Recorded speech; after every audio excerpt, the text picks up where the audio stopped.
There's integration going on for the first time in both respects.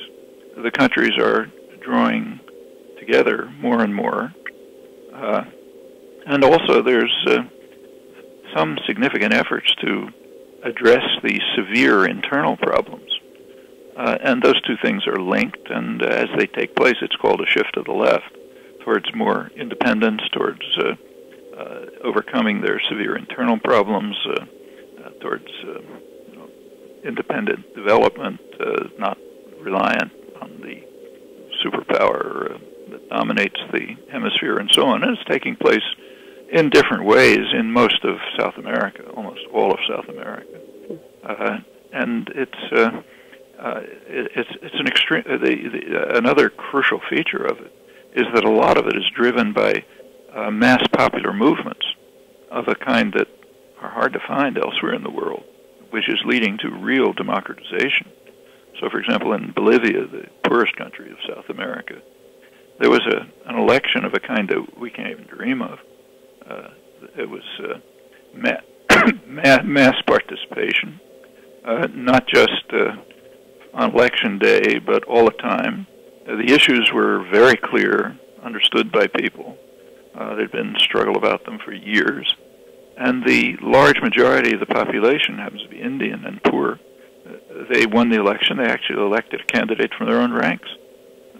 We don't have elections like that. In fact, no place in the West has them. And that's symbolic of a lot that's going on. Some liberals and socialists in this country were at first sympathetic to Hugo Chavez, but are now increasingly worried by his Bolivarian socialism, especially after his recent request for powers to rule by decree were granted by the Venezuelan National Assembly in early February. Professor Chomsky, do you see Hugo Chavez's Bolivarian socialism becoming detrimental to democracy in Venezuela and harmful to the general cause of socialism, and in particular, libertarian socialism? Well, first of all, there was never any support for Chavez. They never liked him in the first place. But the right answer to your question is not given by me or by you. It's given by Venezuelans. We have very good evidence about popular opinion in Latin America. There's major polling agencies, the main one in Chile, which takes regular surveys of public opinion. Turns out that during the Chavez period, support for the government has risen very sharply, the elected government.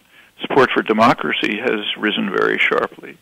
By now, Venezuela is in the lead in Latin America in support for democracy and support for the government, actually tied with Uruguay. And on other measures, like do you think that the government works for the people or for elites, Venezuela's way in the lead. Optimism about the future, economic policies and social policies, again, far ahead. That's the answer to the question, whether the relevant answer as to whether the country's a tyranny. What's called here tyranny is kind of interesting. So Venezuela has had a series of elections, all carefully monitored. The opposition candidate in the last election was one of the participants in the military coup that briefly overthrew the government. That would never be tolerated here, of course. Newspapers that supported the coup still publish no interference. The private press is overwhelmingly anti-Chavez. Again, that's unimaginable here. Nothing like that could happen. And the U.S. government, having failed to overthrow the government by a military coup, is now pretty openly involved in subversion. It's called democracy promotion. In fact, it's support for the opposition, including those who led the military coup and destroyed. There was a brief military coup run by, but it did immediately disband Parliament, eliminate the Supreme Court, eliminate the Attorney General's office. In fact, it eliminated every democratic institution in the country. Well, the liberals you're talking about here apparently thought that was just fine. When it was overthrown, nevertheless, those who participated in it they're not lined up before a firing squad and shot, as would happen here. they participate in the political system. And the U.S. openly supports them in opposition to the government. I mean, can you just imagine, say, that Iran supported a military coup in the United States, which overthrew the government, disbanded Congress, and so on, and after a couple of days was reversed by a popular uprising.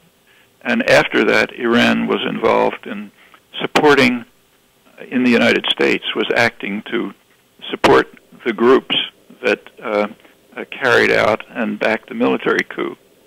Can we even imagine anything like that? In Cochabamba, Bolivia, last December, 12 Latin American states signed a declaration which committed those countries towards studying the idea of forming a union similar to that of the European Union. What is the significance of this development, and how would further Latin American integration affect the future relationship between the United States and Latin America? Now, that was a very important meeting, so important that I don't even think it was mentioned in the U.S. press, at least I couldn't find it. Yes, it was all South American leaders joined together in Cochabamba, and that's a very symbolic place. That's the point of the great conflict which led to the democratic revolution in Bolivia, conflict over water rights and so on. People killed. Latin Americans know what it means. They met in Cochabamba, and they did exactly what you said. They laid out plans for some potential European Union federation.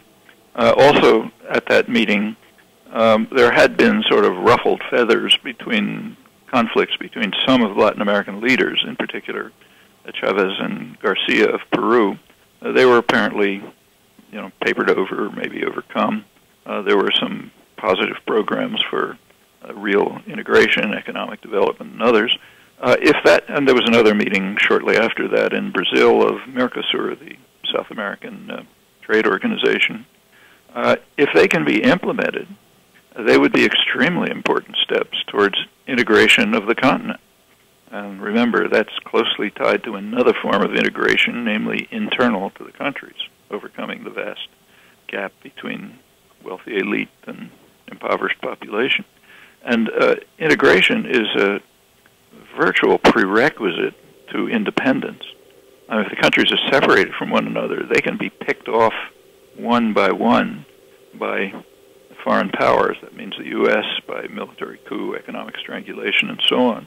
If they're integrated, that becomes far more difficult. And this is going along with other developments. I mentioned the development of mass organizations, but there are other things. The major weapons by which the U.S. has dominated Latin America have been military force and economic strangulation. And both of those weapons are declining in efficacy. It's part of the shift to the left in the integration. As you mentioned, the last attempt to overthrow a government by force was in 2002, quickly beaten back. The governments, one after another, are throwing out the International Monetary Fund. Brazil did it in its own way.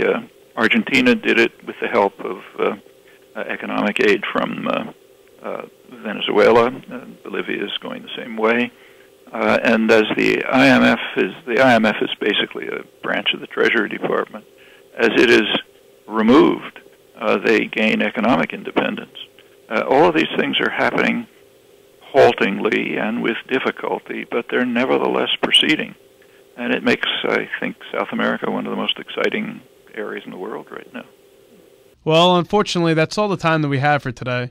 Thank you, Professor Chomsky, for coming on The Global Current. It was a pleasure to have you on the show. Okay, good to talk to you. Nice talking to you too, Professor Chomsky. Yep. Okay, bye. All right, bye.